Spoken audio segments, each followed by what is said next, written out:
नमस्कार, मैं शंभू कुमार सिंह और आप देख रहे हैं नेशनल दस्तक। लॉकडाउन में सब कुछ थम गया है, ज़िंदगी आपकी थम गई है, रोजगार आपका खत्म हो गया है, आप भूखे मरने के लिए मजबूर है। अगर नहीं कुछ थमा है इस देश में तो वो राजनीति, जातिवाद, मनुवाद, ब्राह्मणवाद।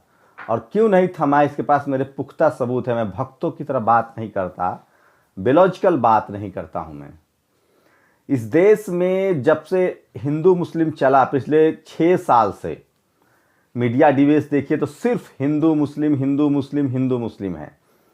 जब हम लोग जाति को लेकर डिस्कोर्स शुरू करते हैं, जैसे जाति के आधार पर शोषण के खिलाफ बात करते हैं, तो हम लोग को जातिवाद कहा जाता है।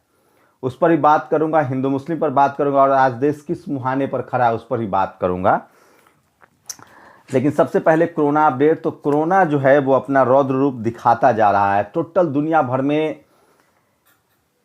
27 लाख लोगों को कोरोना हो गया है और जिसमें 1,90,000 लोगों की मौत हो चुकी है। भारत में आंकड़ा 20,000 से पार कर चुका है और 600 के करीब मौत हो चुकी है। मतलब लॉकडाउन के हम आज 24 दिन हो गया हम लोग को लॉकडाउन हुए। 1 महीना हो गया, माफ़ कीजिएगा, 24 तारीख है, 24 जोड़े तो 1 महीना हो गया है। लेकिन अभी भी जो टेस्टिंग की रफ्तार है वो कम है, संसाधन नहीं है और सबसे बड़ी बात है कि सबसे ज़्यादा राजनीति हो रही है और जहाँ भी क्वारंटाइन किया जा रहा है उसमें बहुत व्यवस्था सरकार नहीं कर पाई। लेकिन सबसे ज़्यादा जो उसका साइड इफ़ेक्ट है कोरोना का, चाहे वो अप्रवासी मजदूरों का मामला हो या लोगों तक खाना पहुंचाने का मामला हो, उसमें बहुत बदलाव नहीं दिख रहा है। शुक्रिया वो तमाम सामाजिक संगठन, शुक्रिया वो अपोजिशन। भारत में इसलिए मैं कहता हूँ राजनीति बहुत ज़रूरी है और विपक्ष बहुत ज़रूरी है। दिल्ली में बीजेपी विपक्ष में है तो कई जगह से खाने पहुंचाने की रिपोर्ट्स आ रही है। उसी तरह से जहाँ जहाँ गैर बीजेपी अपोजिशन में है वहाँ सबसे बेहतर काम हो रहा है। जैसे यूपी में समाजवादी पार्टी के लोग, भीम आर्मी के लोग, बहुजन समाज आज़ाद पार्टी के लोग खाना पहुंचा रहे हैं। तमाम सामाजिक संगठन जहाँ जहाँ बहुजन सीएम है, चाहे वो छत्तीसगढ़ हो, वहाँ खाना पहुंचाया जा रहा है। सरकार के तरफ से सिर्फ अभी भी मेरे पास रोज़ 100 फ़ोन से ज़्यादा आते हैं कि उनके पास पैसे खत्म है, खाना नहीं है। लेकिन इस देश में चूँकि किसान हैं, इस देश में मेहनतकश लोग हैं, तो किसी तरह से चल रहा है जीवन। लेकिन लोगों की हालत जो है वो बहुत खस्ता है। लेकिन नहीं कुछ बदला है तो वो है राजनीति, इस देश की पत्रकारिता। मैं उस पर ही बात करूंगा। और कैसे, सोचिए, पहली बड़ी खबर है, राकेश राठौर नाम के एक बीजेपी के विधायक हैं, वो ओबीसी कैटेगरी से आते हैं। सीतापुर से वो विधायक हैं। वो लॉकडाउन में एक उनके समर्थक हैं, वो फ़ोन करते हैं, वो समर्थक से पूछते हैं कि तुमने थाली ताली बजाई कि नहीं, तो वो कहता है कि हाँ बजाई। उस विधायक ने बहुत ही सटीक शब्द, थोड़ा सा आप शब्द का इस्तेमाल है लेकिन वो कहते हैं कि अगर तुम, वो कहता है कि मुझे बंदूक का लाइसेंस नहीं मिल रहा है, मैं छोटा कारोबारी हूँ। वो कहते हैं कि तुम अगर सवर्ण होते तो तुम्हें लाइसेंस मिल जाता। सोचिए, एक विधायक कह रहा है जो कि सत्ताधारी दल का है और ये सच्चाई है। ये ठीक उसी तरह की सच्चाई जैसे बंडारू लक्ष्मण याद है, उनको घूस लेने के आरोप में सजा हो गई, वो बीजेपी के अध्यक्ष थे। बाकी लोग हम मनरेगा से आते हैं, मजदूर है, किसी की जांच नहीं होती। इससे लालू यादव को सजा हो गई है। तो अगर आप SC ST OBC और माइनॉरिटी के और अपनी समाज की बात करते हैं तो आपको ये झेलना पड़ेगा। इसीलिए मुझे अब अंदाजा हो गया है कि चाहे वो कांग्रेस हो या बीजेपी हो या कोई भी सवर्ण लीडरशिप वाली पार्टियां हों, वहाँ SC ST OBC की माइनॉरिटी के लोगों को क्या झेलना पड़ता होगा। 2 रुपए की औकात नहीं रहती होगी। थावरचंद गहलोत 7 बार, वो 6 बार विधायक सांसद बन सकते हैं लेकिन बनेंगे सोशल जस्टिस मंत्री। रामविलास पासवान खाद्य मंत्री, तो ये, और एक बार की निर्मला सीतारमण बन जाती है फाइनेंस मिनिस्ट्री। मतलब उनके पास मेरिट है और बाकी लोग घास काट के आए होंगे। तो ये दर्द आप चाहें तो किसी भी SC ST OBC माइनॉरिटी के MP से पूछ सकते हैं कि जाति के आधार पर उनसे कितना भेदभाव होता है। तो वो उनको कारण बताओ नोटिस दिया गया, लेकिन उनके शानदार बातचीत है। उन्होंने जिस तरह से वैज्ञानिक अप्रोच की बात की है, उन्होंने कहा है कि गरीबों के लिए कुछ भी नहीं हो रहा है। एक विधायक की लाइन है, वो आप लोगों को सब जगह वायरल है, सुनना चाहिए। और वो ताली थाली की खुलेआम आलोचना कर रहे हैं कि ये वैज्ञानिक टेम्परामेंट नहीं है। सोचिए कि इसी तरह की बात ट्रंप कर रहे थे, राष्ट्रपति ट्रंप कर रहे थे कि रोशनी आएगी, धूप आएगी, कोरोना खत्म हो जाएगा। व्हाइट हाउस के प्रेस कॉन्फ्रेंस में एक पत्रकार ने पूछा कि ट्रंप साहब, क्या आप असत्यापित अवैज्ञानिक बातें फैला रहे थे कोरोना को लेकर? पता है ट्रंप क्या कहते हैं? You are fake news, I am राष्ट्रपति। सोचिए, क्या इस देश के किसी पत्रकार की हैसियत है कि इस देश के प्रधानमंत्री से पूछ ले कि आप अवैज्ञानिक बात करें, जबकि हमारे प्रधानमंत्री जी ने बहुत सारी ऐसी बातें की हैं। गणेश पहले प्लास्टिक सर्जरी है, थाली भी बजवाया है, ताली भी बजवाया, मोमबत्ती भी जलवाया है, क्या क्या करवाते रहते हैं। गाय गोबर गौमूत्र की चर्चा लगातार होती रहती है। एक खबर वो मुंबई में एक जनरल कैटेगरी के ब्राह्मण समाज के यहाँ, जाति बहुत जरूरी है बताना, क्योंकि अवैज्ञानिक को नहीं, ब्राह्मण समाज के शख्स ने मुस्लिम डिलीवर बॉय से सामान लेने से मना कर दिया। उस शख्स ने मोबाइल पर वीडियो बनाया, उनसे बात की, उनकी पत्नी लेना चाह रही थी सामान, लेकिन उन्होंने मना कर दिया। उसके बाद उन पर केस दर्ज हुआ है, शायद उनको गिरफ्तार भी किया गया है। तो ये मुस्लिम युवक से सामान लेने की घटना है। तो ये इस तरह का जातिगत, ये मीडिया की दोष है, उनका नहीं है। मीडिया ने हर आदमी के दिमाग में ऐसा भर दिया और अब मुसलमानों को अछूत बना दिया गया है।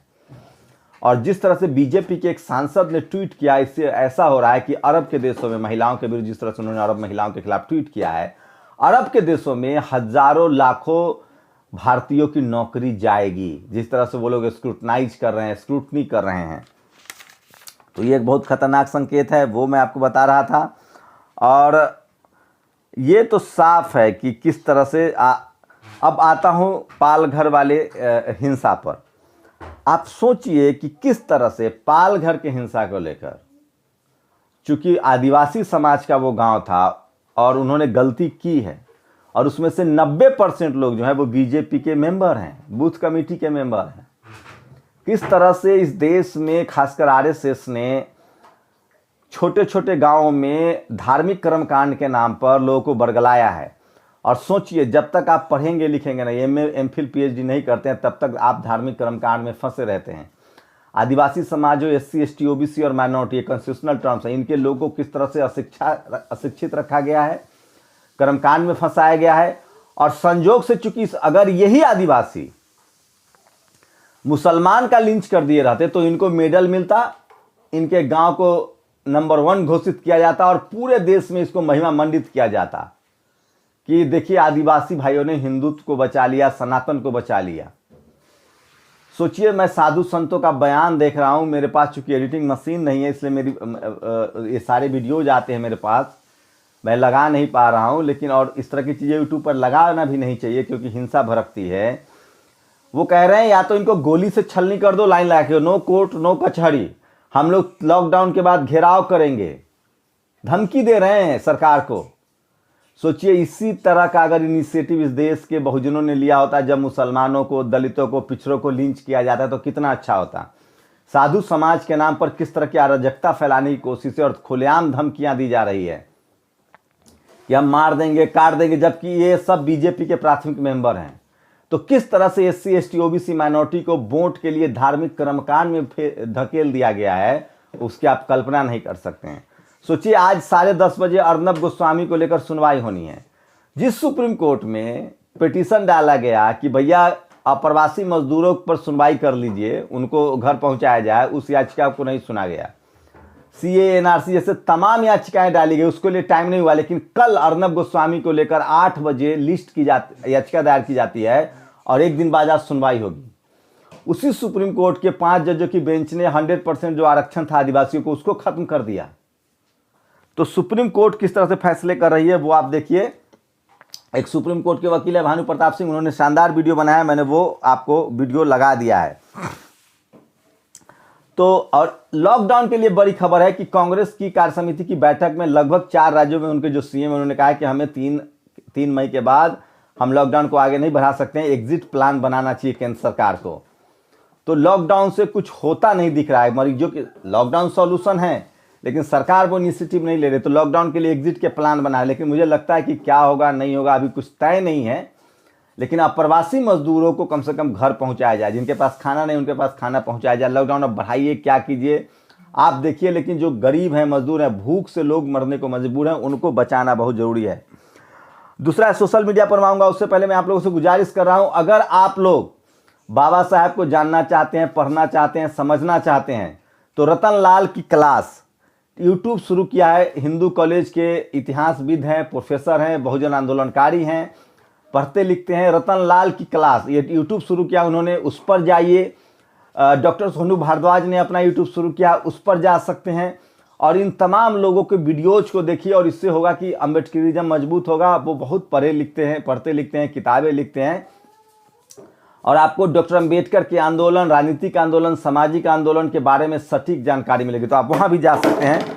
और ये मैं आपको बता रहा था। और कुछ और बातें हैं जिसको लेकर मैं सोशल मीडिया पर जिस तरह से चर्चा हो रही है उसको लेकर मैं बात करूंगा। तो ये वो तमाम बातें थी जो मैं आपसे शेयर कर रहा था। और इसलिए मैं कहता हूं कि बार बार कि सोशल मीडिया ही बहुजन मीडिया है और इस पर आपको बात से करना चाहिए। बेरोजगारी से तंग आकर जो शख्स बाबा जी बन जाते हैं, लोग उसी के पास रोजगार के लिए ताबीज़ लेने पहुंच जाते हैं। तो इस तरह के लगातार सोशल मीडिया पर कर्मकांड के खिलाफ लगातार बातचीत हो रही है। तो अविनेश मिश्रा लिखते हैं, लॉकडाउन के कारण सुप्रीम कोर्ट में लंबित मामले, नागरिकता संशोधन अधिनियम पर 150 से अधिक याचिका, अनुच्छेद 370 के निराकरण को चुनौती, मनी बिल रूट का उपयोग। लेकिन अर्नब गोस्वामी को दायर में दायर याचिका के खिलाफ रहने के लिए तत्काल सुनवाई मिली है। प्रशांत भूषण ने ट्वीट किया है, SC does not find urgency in petition filed by Jagdeep Chhokar seeking desperate standard migrant workers be allowed to be home after being tested for Covid. एक याचिका दायर की गई कि मजदूरों को कोविड टेस्ट करके उनको घर दिया जाए। इस पर सुनवाई नहीं, नॉट लिस्टेड ए वीक, एक सप्ताह तक लिस्ट नहीं हुई। But urgently list Goswami petition for quashing FIR against him file. रात में 8:07 पर याचिका दायर होती है और अगले दिन उनको 10:30 का समय मिल जाता है। तो ये स्थिति है इस देश में। और इसलिए मैं कहता हूँ कि आपको समझना चाहिए कि तमाम जगहों पर, और ये बीजेपी विधायक जी की मैंने बात बताई है। एक और पोस्ट उसे सीए, सुप्रीम कोर्ट के पास सीए पर सुनवाई के लिए वक्त नहीं है। और जब अर्नब ने अपने खिलाफ हो रही एफआईआर पर रोक लगाने की पिटीशन डाली तो सुप्रीम कोर्ट ने अर्नब के लिए वक्त निकालते हुए कल सुनवाई के आदेश दे दिए। तो लोग जो हैं वो पूरा खेल समझने लगे हैं। तेजस्वी यादव ने 8 मिनट पहले ट्वीट किया, जो मुश्किल से घर से दूर हैं वो बिहार के मजदूर हैं, वीआईपी पास हटाओ, मजदूरों को वापस लाओ। तो ये सब हो रहा है। आज दिलीप मंडल ने शेयर किया है, क्या अर्नब जेल जाएगा? अर्नब जेल नहीं जाएगा, आप लोग इस पर दे सकते हैं। और अर्नब गोस्वामी ने बिल्कुल सही किया, सोनिया गांधी से सवाल पूछकर। बल्कि मैं तो कहूँगी कि सोनिया ये भी बताएं कि मोदी, राजनाथ और निर्मला ने संतों की हत्या पर कुछ क्यों नहीं बोला। क्या सोनिया कहने पर वे चुप हैं? देश सोनिया से यह भी जानना चाहता है कि कोरोना तो किट महंगी क्यों है। सोनिया ने यह बताया कि एमपी में 10 किलो की जगह 7 किलो आटा क्यों मिल रहा है। सबसे जरूरी सवाल कि सोनिया ने मोदी को इजाज़त क्यों। तो तमाम तरह की सोचिए कि जिस अगर आदिवासियों ने मुस्लिम की लिंच की होती तो ये सम्मानित किए जाते।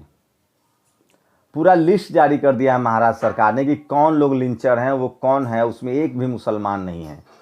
और जिस सोचिए, इसलिए मैं कहता हूँ SC ST OBC माइनॉरिटी के लोगों से कि आप लोग धार्मिक कर्मकांड से निकलिए। आपका सिर्फ दंगे में इस्तेमाल किया जाता है और आप फंसते हैं, आपको मारा। आजकल एक ट्रेंड चला, जितने SC ST OBC के युवा हैं उनको सबको डंडा पकड़ाया जा रहा है धर्म के नाम पर, कट्टरता के नाम पर। मैं उनसे अपील करता हूं कि आप लोग इससे बचिए, पढ़ाई लिखाई की तरफ बढ़िए, संविधान को मजबूत कीजिए, नहीं तो आप कहीं के नहीं रहेंगे।